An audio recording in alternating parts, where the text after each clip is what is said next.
Alright folks, welcome back. This is Charles coming here at JTech Institute. Today I'm going to be taking apart this Ram actuator and a gear pump and going over some of the different components with you. Alright, now normally you'd need a pipe wrench to take this apart. Sometimes two.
And when you disassemble one of these, what you want to do is you want to take and look at your seals to make sure there's no damage or worn spots. You want to check the inside of your collar here for any cavitations, any like excessive rubbing or anything like that to indicate that the rod is warped. You also want to check your wear band, which is right here. This lower seal on the inside, and then you have your upper seal, which kind of like rubs on the shaft of it to clean the dirt and any contaminants off the rod as much as possible, as long as the seals are good. All right.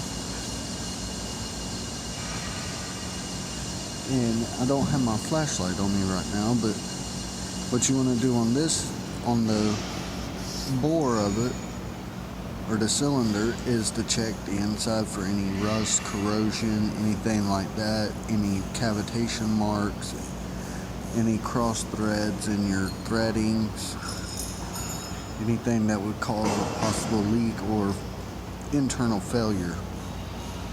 Like for instance, this rough spot right here, as you can see. Alright, and when you're inspecting your rod, what you want to do is you want to look for any signs of rust, scratches, dings, dents in the rod, anything that dirt or contaminants could get into little pores to hide to make it past the seals, cause you contamination. And like I said, if this band right here, this seal fails, you're going to have internal failure.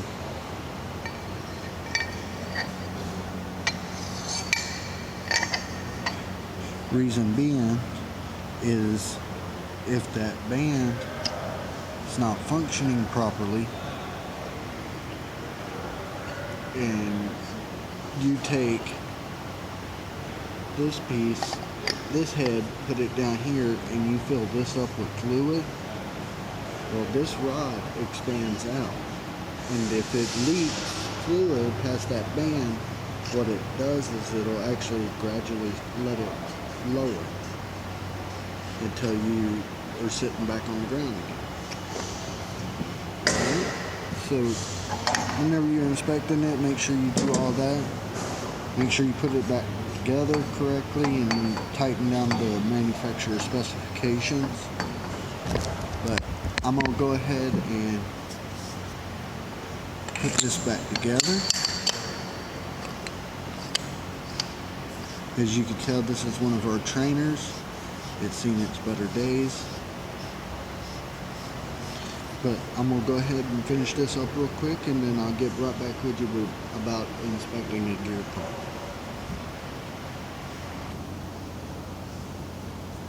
Alrighty, now that I got the actuating rod put back together and assembled, I want to show you the pump that would power something of that nature.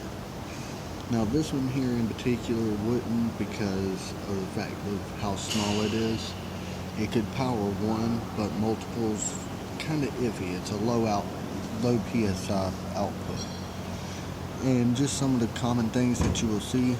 Okay, your larger hole here is going to be your input. This is going to be your output. This would actually go through the line and to the ram. This right here would come from the reservoir. Alright, and basically what we're going to do is we're going to take this one apart real quick. And really the only thing you'll need is a 5/16 torque hex head.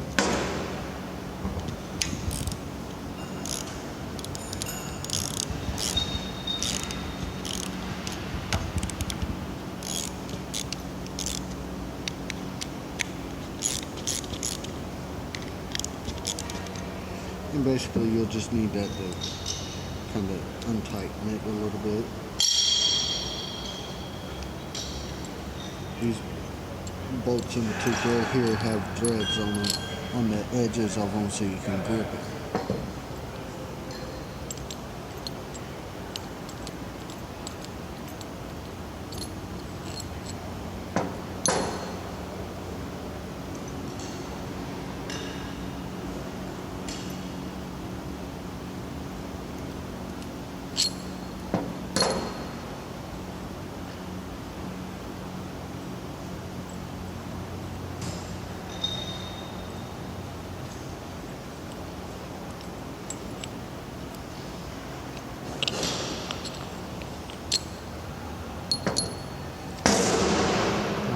And this is going to be your back cover here.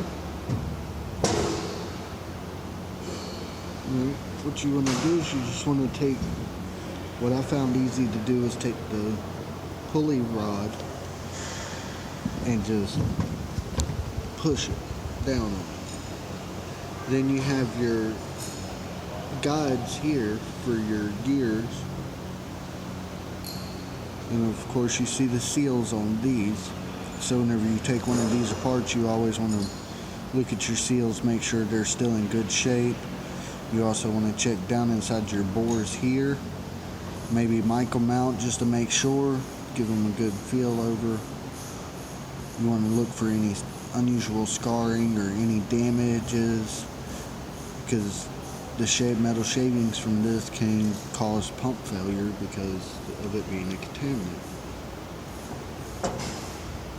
And this right here would be your gear.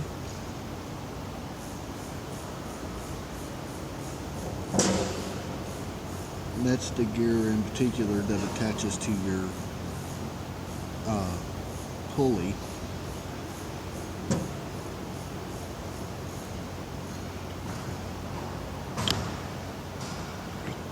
Here's your secondary gear here, and what you want to do with both of these is you just want to go through, check each one of the teeth on it, make sure there's no missing or cracks or anything like that, any scarring on the shafts, on the teeth.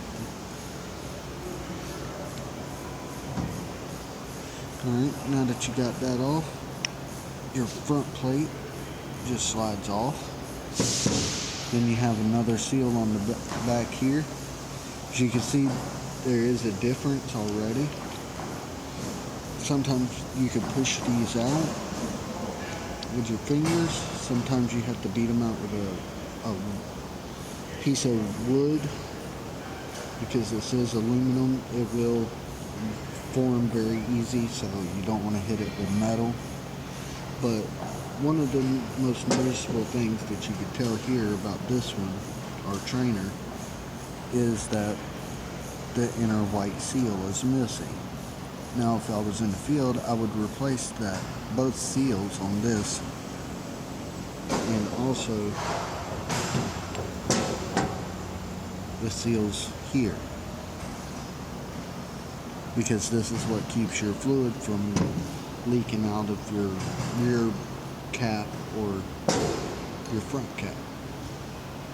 Alright, and what I'm going to do real quick for you is show you a little demonstration on how this works.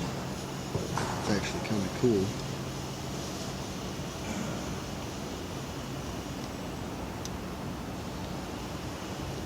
And basically what you do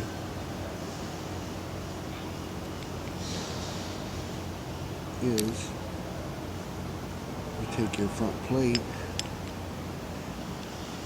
put your power shaft through there, and you just kind of hold it and turn. As you can see here, the teeth do move freely. There's no binding or anything like that. Another thing you want to check for is play in the gears.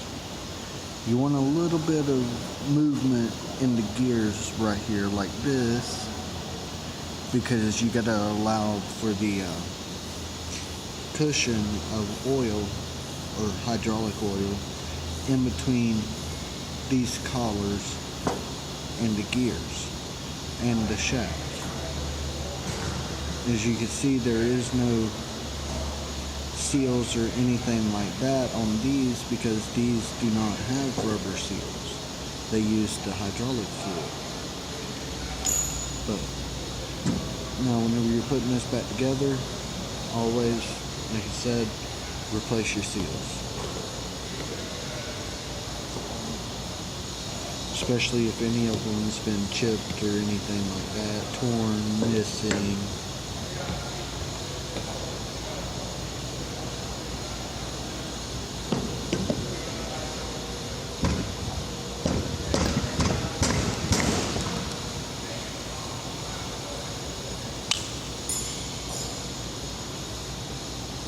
Kind of take it, push it in, take and drop our secondary gear in,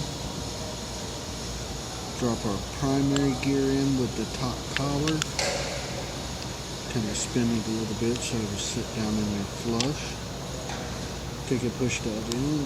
Now most of the time you'll have to take a wooden mallet and beat this all together, but this is a trainer. It's been taken apart several times, so it's kind of worn out a little bit. And what we're going to do here is we're just going to take and slide our gear pump on, face plate on, slide our rear plate on,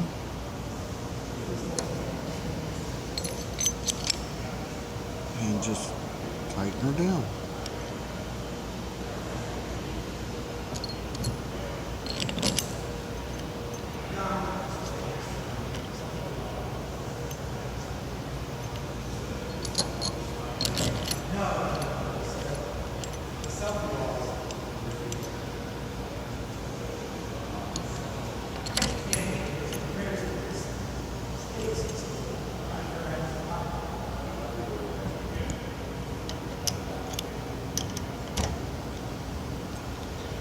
And you're going to want to tighten these down. Once again, always check your manufacturer specifications.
And that is a complete inspection on your gear pump and a little bit about how it operates. But this is Charles Thomas here again at JTech Institute. reminding you to be careful out there.